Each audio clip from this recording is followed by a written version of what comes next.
The individual that you guys see on my screen, what he represents in the clergy, I'm sure is going to be another stain on the church and religion and all of that good stuff. There's a few more other people involved in this. But before we get into the details and before I give it away to Sheriff Grady Judd, which y'all know I'm a big fan of his, let me give you guys a disclaimer real quick. Some viewers may find the following content offensive and controversial. The information in this video comes from multiple sources, including court records, official police charges, news web articles, and interviews. This video commentary also contains my personal opinions about the facts of this story. The point is to use this story as a cautionary tale in hopes of preventing tragedies like these to children going forward. Viewer discretion is advised. That is your official disclaimer. All right, and I'm getting this story from Fox13News.com. You guys know I get a lot of articles from them. Thank you for the article. A worship and youth group leader from Wyoming is facing first-degree felony charges after investigators said that he molested a child while in Polk County. That's how you get Sheriff Grady Judd involved and get him all up in your grill, and I hope that he puts his foot all the way up this man's behind. Legally, I should say. According to the Polk County Sheriff's Office, Richard Shaw, who is allegedly 69 years old, looking like a grumpy Santa Claus, a worship and youth group leader at Under Command Ministries in Fremont County in Wyoming, visited Lakeland in December 2023. Deputies said that after he returned to Wyoming, a girl who is under the age of 12 years old, which would make him what? A pedophile. Prepubescent pedophile. Told her mother that Shaw inappropriately touched her over the top of her clothing while he was in town. According to PCSO, the victim's mother called Shaw and said that he admitted to touching the child. PCSO detective said Shaw told them that he has a pornography addiction and that when he touched the Lakeland victim, he gave in to temptation. He was placed under arrest in Wyoming January 4th of 2024, only a few days ago, and will be extradited to Polk County at a later date. Polk County Sheriff Grady Judd said Shaw had been in the county over the Christmas holiday and spent 9 days there. When asked during the course of the investigation, should we trust you with a child, he said, no, I wouldn't, Judd said. This guy is an evil person. Detectives said Shaw works at or is affiliated with several churches in Wyoming. So I'm sure there are more victims out there. We're working with the Wyoming law enforcement to determine if this suspect victimized any other children there. We sincerely hope not. This man should never be allowed to have access to children ever again, which I 100% agree. Let me give you guys the fair usage, and I'll let you listen to most of this video. I know it's a little bit long, but we'll let you listen to it and hear what Sheriff Grady Judd got to say about this. Federal law allows citizens to reproduce, distribute, or exhibit portions of copyrighted motion pictures, videotapes, or video discs under certain circumstances without the authorization of the copyright holder. This is called fair use. It is allowed for purposes of criticism, news reporting, teaching, and parody, which doesn't infringe of copyright under 17 U.S.C. 107. If you guys would do me a favor and please click that thumbs up and share this video so more people can see it. Give me a second here. Let me get this pulled up. We'll go from there. Boom. All right, here we go. Hello, everyone. Thank you for being with me today. And yesterday we had a great press conference and talking about putting a lot of bad guys in jail who were selling fentanyl, and we know we saved people's lives by taking that much fentanyl off of the street and holding those people accountable. But we also were protecting lives in these operations, and I wanted to highlight a series of arrests that we've made of people in a position of public trust. Now, the community is always supposed to be able to trust school teachers, nurses, doctors, law enforcement officers to do the right thing under every circumstance, ministers, people taking care of other people's children. So here's how the new year greeted us. I want to introduce you to Brian Adams. He's 33 years of age. He is a high school teacher, or was, at Kathleen High School, where he taught math and geometry. He had an aide that was in high school, and this aide was invited to come live with Brandon and his wife. And Brandon engaged in consensual sex with this young lady while she was a student and he was a teacher. He was also the varsity basketball coach. Superintendent Hyde has clearly shown his frustration and his disgust with his arrest, but the reality of it is, once again, we've got a school teacher in a position of authority over a student and is engaged in sex with a student. We are doing everything we can to provide services for the young lady, and certainly Brandon Adams will be held accountable. He was booked in the jail and has been released. Well, on the very same day, we were working an investigation, and we caused the arrest of Richard Shaw, who's 69 in Riverton, Wyoming. Richard Shaw, on January the 4th, was taken into custody by the authorities there, working with us. He is a worship leader at a church, and he's also the children's leader. The name of the church is Under Command Ministries, and he's charged with 2 counts of lewd molestation on a child under 12 years of age. He had been here in Polk County over the Christmas holidays, in fact, had spent 9 days here, and while here, molested a very young child. We started this investigation, and we've discovered at least one other person that in the past history he has molested as a child. The Fremont County authorities are currently screening and asking for anyone else who may be a victim of this person or their parents to come forward. He apparently has been in ministry, in children's ministry or youth ministry at several churches in the Wyoming area. But he's under arrest and in custody in Riverton, Wyoming, and he'll be extradited here, and certainly we anticipate that he's going to face charges in Wyoming as well. When asked during the course of the investigation, should we trust you with a child? He said, no, I wouldn't. This guy is an evil person. Anyone that would lay their hands on very young children. He is a pedophile. He is a child predator.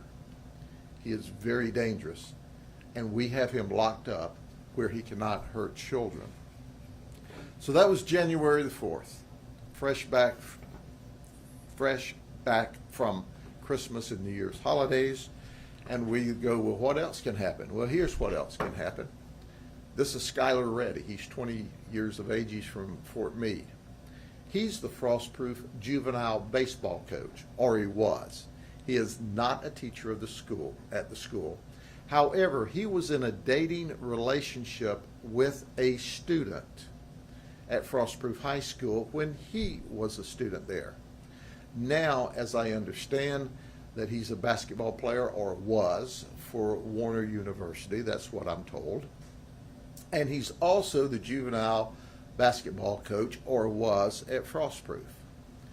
Well, he continued to communicate with a student at Frostproof High School, and during some of the written communications, he suggested that they continue to have sex, and in fact sent a threatening letter to her if she was in a relationship with anyone else.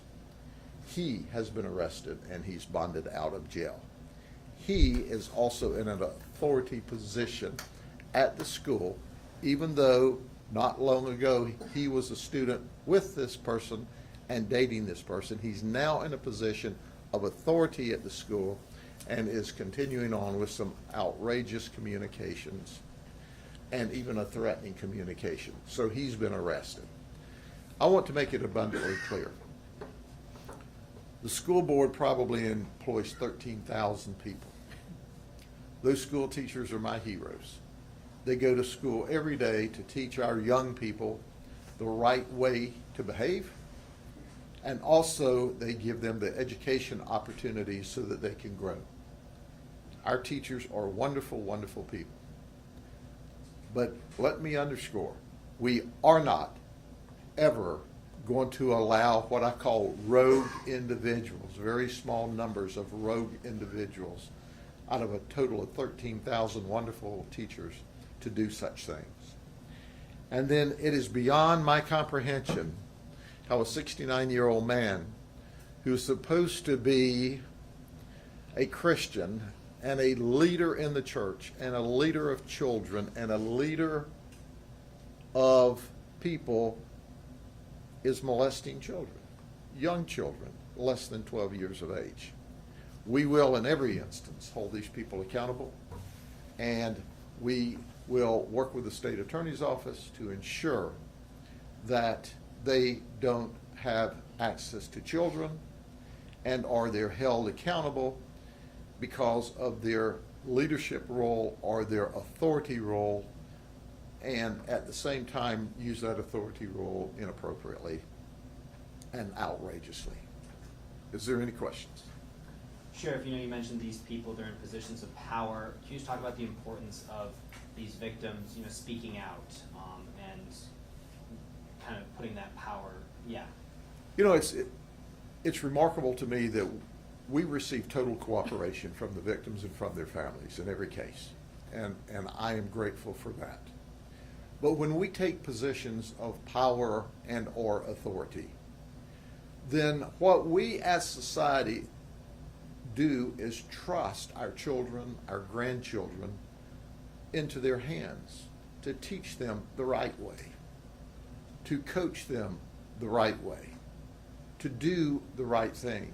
That's an awesome responsibility. It's a remarkable responsibility. And legally, they have the responsibility to always do what's right when it comes to students under their care or children in church under their care. That didn't happen in these cases. I want you to make sure that you always have clear lines of communications with your children so that if anyone is inappropriately touching them or grooming them, that they feel comfortable to speak with you so that you can report them to us. And I'll promise you, my detectives who work in my unit, my SUV unit or SVU unit, will absolutely hold those folks accountable. They are the best at what they do. They know how to interact and make great cases even when the children are very, very young. We send them to the best training to make sure that our detectives can build the best case with the state attorney's office so that we can protect the children. We will always, always consider protecting children as our number one priority here at the Sheriff's Office. Children are young, they're innocent, they should be safe from those that want to prey upon them, and we're going to ensure that occurs. And we also know that the parents have been great about working with us because parents want their children to be safe as well. Now, in some of these issues that we talked about today, it was consensual, but you can't have consensual relations with a school teacher or with an authority figure. It is against the law for the teacher to do that with students. And I would argue to you, when children are of young age, they don't understand the full consequences. And when they're groomed or they're enamored with someone in an authority figure because they think this is a really cool person and I want to be really nice or friendly or engaged with them, that's just totally inappropriate on the teacher's part, regardless of the thought processes of the child. So be ready. We've always got a room at the county jail for those that want to mess with children. Okay? Sheriff, in regard to Mr. Shaw's case, and I understand, the sensitivity because the victim is a minor. Can you say if that incident occurred at a church here or like a business here in town? Sure. I think it's important to point out with Mr. Shaw that for me to give graphic details that we know about may help identify the child, which we don't want to do. So we would rather not say where he was. But I can tell you that if he was here with your child in that 9-day period or any other time in the past, we should know about that if anything inappropriate has happened. And how will we find out? If you have a conversation with your child that may have been around him. He admitted that children weren't safe around him.